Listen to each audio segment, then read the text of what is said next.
जरूर a little later, लेकिन मैं आपसे बात करना चाहती हूँ। साक्षी, मुझे बताइए कि आपकी थोड़ी पर्सनल लाइफ के बारे में, कि संडे कैसे बताती है, क्योंकि ये शो हमारा संडे के दिन सारी जनता मुंबई में सुन रही है दोपहर के वक्त। तो मुझे ये बताइए आपका संडे कैसे बीतता है? You know what, सना, हम लोग मोस्टली संडे को काम कर रहे होते हैं। ऑफ डे रहता है, वो थर्सडे या फ्राइडे रहता है, क्योंकि हम लोगों का शो मंडे टू थर्सडे आता है। थर्सडे को टेलीकास्ट निकल चुका होता है, तो सब स्ट्रेस फ्री होते हैं, तो फ्राइडे सैटरडे हम लोग छुट्टी ले लेते हैं, कभी थर्सडे फ्राइडे हम लोग छुट्टी ले लेते हैं। Sunday mostly we are shooting, क्योंकि मंडे का एपिसोड शूट करना है या ट्यूसडे का एपिसोड शूट करना है। And Sunday we don't mind shooting also, because हम लोग अंधेरी ईस्ट में शूट करते हैं, और नॉर्मल वर्किंग डेज पे बहुत ट्रैफिक मिलता है, 1.5 घंटा आना 1.5 घंटा जाना। तो संडे को खाली रोज एकदम मजे में जाते हैं और इट्स अ ब्यूटीफुल फीलिंग। मतलब और वैसे भी हम लोग के प्रोफेशन में संडे नहीं होता। कोई भी दिन संडे हो जाता है, जिस दिन शूटिंग नहीं है उस दिन संडे है। हाँ बिल्कुल। Ask me about it. Well, radio मिर्ची 98.3 FM पर 2 प्ले कर रही हूँ मैं, और वो है साक्षी Tanwar.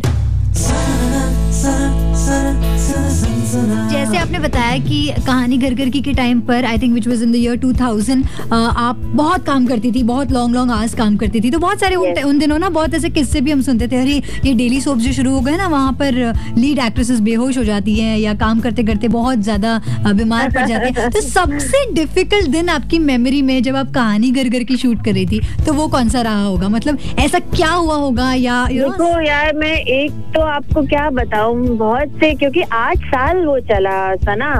The show was on air for 8 years. My God, I can't even imagine. And 8 साल शो में ऐसा एक भी एपिसोड नहीं जिसमें मैं नहीं थी। Exactly, yeah. और उसमें जो स्टोरी थी वो ऐसी थी that ये वो धागा है जो परिवार को बांध के रखता है। I was the problem solver of the family. तो किसी भी कैरेक्टर के लाइफ में कुछ भी प्रॉब्लम होती थी तो मुझे मतलब वो सॉल्व करना होता था, तो मेरा बहुत काम होता था। तो एक बार तो मैं बता नहीं सकती, देयर हैव बीन टाइम जब मतलब मुझे नहीं याद कि उन 8 सालों में घर में मैंने कोई भी शादी या कोई भी बर्थडे या मतलब अच्छे मौके या बुरे मौके कुछ भी अटेंड किए हों। I'm sure. Well, साक्षी तन्वर से तो बातचीत यूं ही जारी रहेगी। फिलहाल एक और गाना सुनने। एक मिसाल होती है, जैसे हम हमारे इंडिया में, हिंदुस्तान में ना, हम लोग ऐसे मिसाल देते हैं, कोई लड़की जो बहुत हीरोइन दिखती है या हीरोइन बनती है अपने घर में, तो बोलते हैं अच्छा अपने आप को श्रीदेवी माधुरी समझ रही हो, लेकिन बहुत अच्छी जो बहू निकलती है तो उसके ऊपर ये मिसाल होती है, अच्छा अपने आप को तुलसी पार्वती समझ रही हो। तो मतलब वो कैसे लगता है? आई मीन एक मिसाल बन जाना, एक हिंदुस्तान की बहू बन जाना, how does that feel? People look up to you, women look up to you, आपके एग्जाम्पल दिया जाता है, you know, but somewhere people forget to draw the line between the character and the person you are. तो as a character आपने इतना iconic character play किया, अरे भाई आदर्श बहू है, आदर्श बीवी है, आदर्श माँ है, सब कुछ है, आदर्श आदर्श आदर्श, लेकिन उसका जो इम्प्लीकेशन होता है ना, वो कई लोगों को मतलब प्रेशर भी बन जाता है। बिकॉज अगर ये बोलने लगते हैं कि भाई you know you have to be a बहू लाइक पार्वती, तो एक्सपेक्टेशंस बहुत बढ़ जाते हैं कि आपको अगर अपने फैमिली में, अपनी सोसाइटी में अप्रूवल चाहिए तो आपको ऐसा करना चाहिए, which is I think somewhere unfair. Absolutely. और क्यों अनफेयर है जानेंगे हम साक्षी तन्वर से, रेडियो मिर्ची 98.3 FM पर। उनका खुद,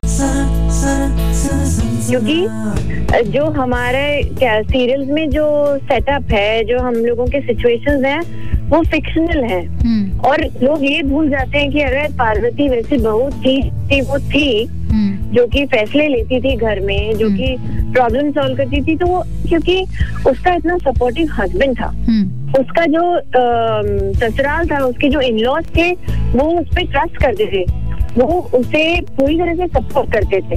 तो हम लोग क्या करते हैं, हम ये तो देखते हैं कि पार्वती क्या करती थी, लेकिन ये भूल जाते हैं कि उसका हस्बैंड या उसका फैमिली उसको पार्वती बनने में कितनी मदद करते थे। तो मतलब मुझे वो चीज बहुत खलती थी कि लोग ये तो चाहते हैं कि हमारी बहू पार्वती जैसी हो, लेकिन वो वैसे सास ससुर बनना नहीं चाहते। आई थिंक ये है बहुत गंदी बात। Since Priya is a contemporary woman और अब एक बहुत ही पेचीदा सा ट्रैक चल रहा है आपके शो में, बड़े अच्छे लगते हैं, मैं तो उस बारे में आप क्या कहेंगे? क्योंकि आपकी और राम की केमिस्ट्री इतनी अच्छी दिखाई गई है, बिछड़ना मिलना, तो अब जो इस वक्त जो ट्रैक चल रहा है उसके बारे में आपका क्या टेक है?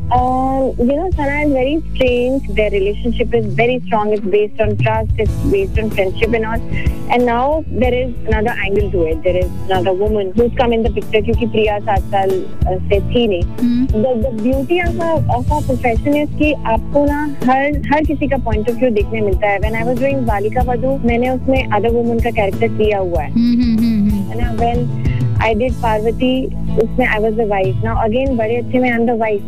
It's so strange कि आपके कैरेक्टर बदलने से आपका नजरिया कैसे बदल जाता है. Though I'm playing the wife, I don't know why, but मुझे ऐसे लगता है कि जूही का जो कैरेक्टर है, जो राम की लाइफ में है, जो मेरी एब्सेंस में उनकी लाइफ में आई, आई थिंक मेरा थोड़ा सा जो टिल्ट होता है ना, वो अदर वुमेन की तरफ हो रहा है. बिकॉज आई थिंक वो उसकी कोई गलती नहीं है, वो किसी को हेल्प करने वहाँ आई और तो बड़ा मजा आ रहा है करने में. Let's see how it shapes up because right now I am really enjoying doing it. Hopefully बहुत पसंद आएगा लोगों को and that will give you a lot of TRP as well again. Sakshi, thank you so much as usual. बहुत बहुत बहुत खुशी हुई आपसे बात करके. Thank you so much, Sana, and lots and lots of love to all the listeners. Thank you. Bye.